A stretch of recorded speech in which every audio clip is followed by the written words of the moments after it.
بعد میں آنے والے فقہا کرام نے مسلمانوں کی سہولت کے لیے اندازہ کیا اس اعتبار سے یہ مسافت کتنی فاصلے کی بنتی ہے۔ بعض فقہا نے اس مسافت کو 21 فرسخ قرار دیا ہے، بعض نے 15 فرسخ اور بعض نے 18 فرسخ بھی کہا ہے۔ بدلتے ہوئے حالات کے مطابق مسافت کے پیمانے بھی بدل گئے ہیں، اور مسافت کو پہلے انگریزی میلوں اور بعد میں کلومیٹروں سے ناپا جانے لگا، لہٰذا اس وقت کے حوالے سے بھی وہ بتا دیا جاتا ہے۔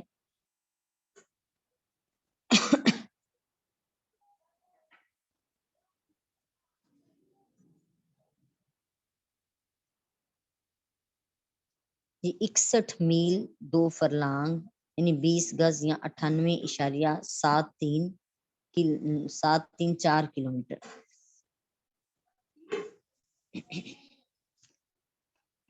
اچھا جی،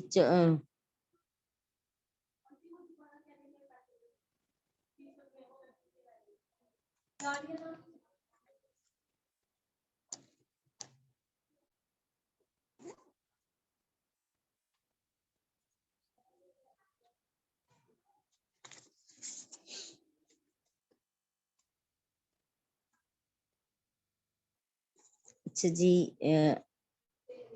اصل مذہب حنفیہ کا یہ ہے کہ 3 دن کا سفر ہو اور وہ جگہ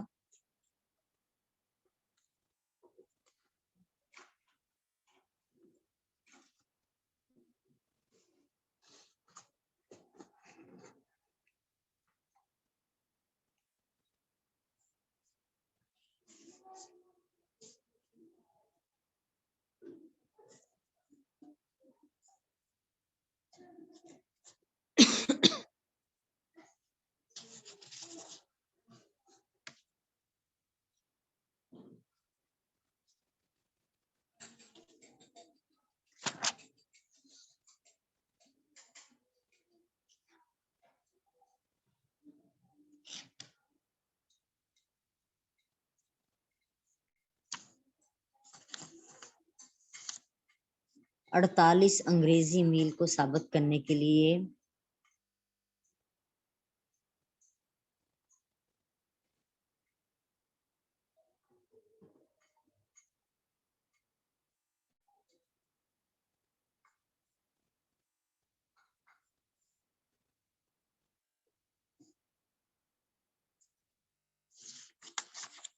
اس میں مذہب حنفیہ کے مطابق 48 میل کا سفر کہہ رہے ہیں،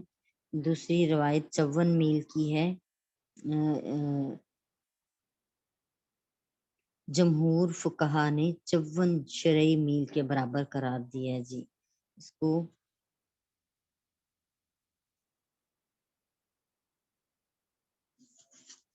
اور دوسری روایت 61 انگریزی میل ہیں، جس کے بارے میں کہا گیا ہے کہ اس پر قصر لگتی ہے، اور قصر کہاں سے لگے گی؟ جو ہی اپنے شہر سے باہر نکل جائیں گے تو قصر نماز سٹارٹ ہو جائے گی، آپ وہاں سے قصر نماز پڑھ سکتے ہیں۔ یہاں پہ سمندری سفر میں 3 دن کی مسافت معتبر ہے، جبکہ ہوا معتدل ہو اور نہ بہت تیز ہو نہ ہی بالکل ساکن ہو، جیسے کہ پہاڑی علاقے میں بھی 3 دن کی مسافت جو ہے معتبر ہے۔ اس عبارت سے یہ پتہ چل رہا ہے کہ سمندری سفر میں بادبانی کشتی 3 دن میں جتنی مسافت طے کرتی ہے وہ سفر شرعی کا معیار ہے، خواہ دخانی کشتی کے ذریعے وہ سفر 1 دن یا اس سے کم میں بھی طے کر لے۔ اس کا باقی حصہ جو ہے انشاءاللہ تعالی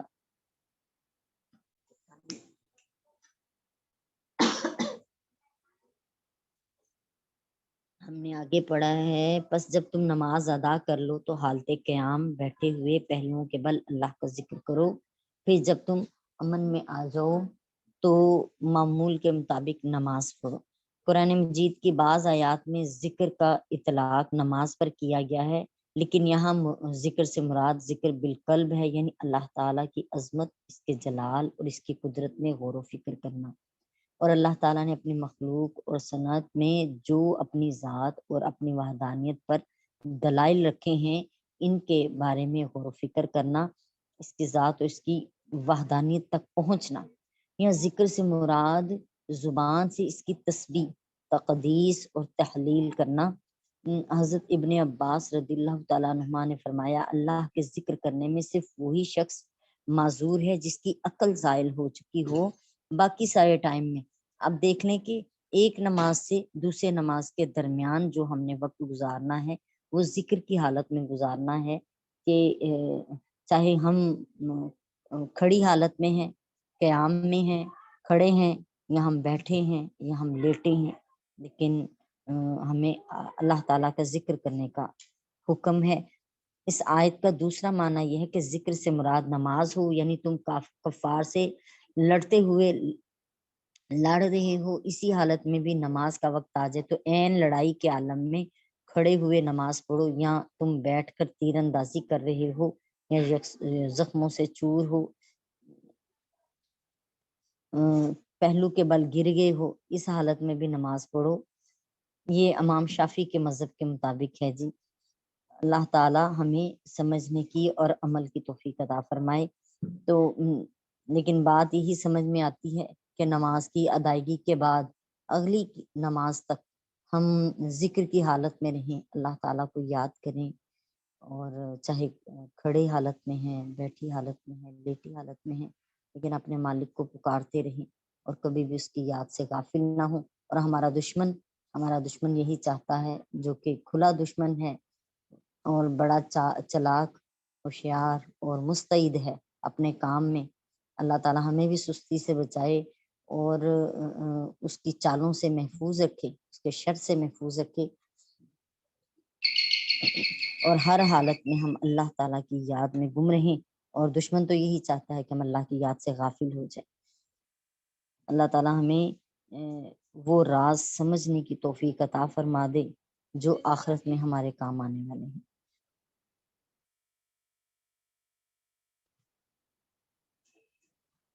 اور بے شک ایمان والوں پر نماز وقت مقرر میں فرض کی گئی ہے۔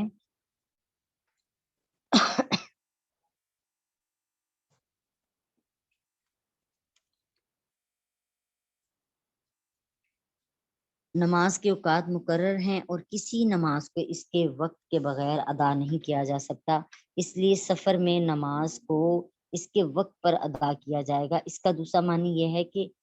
حضر میں 4 رکعت نماز فرض کی گئی ہے اور سفر میں 2 رکعت نماز فرض کی گئی ہے، سو ہر حال میں اس حال کے مطابق نماز ادا کی جائے گی۔ امام ابو حنیفہ، امام ابو یوسف، امام محمد اور امام ظفریہ کہتے ہیں کہ حالت جنگ میں نماز نہیں پڑھی جائے گی۔ اگر کسی شخص نے نماز پڑھتے ہوئے قتال کیا تو اس کی نماز فاسد ہو جائے گی۔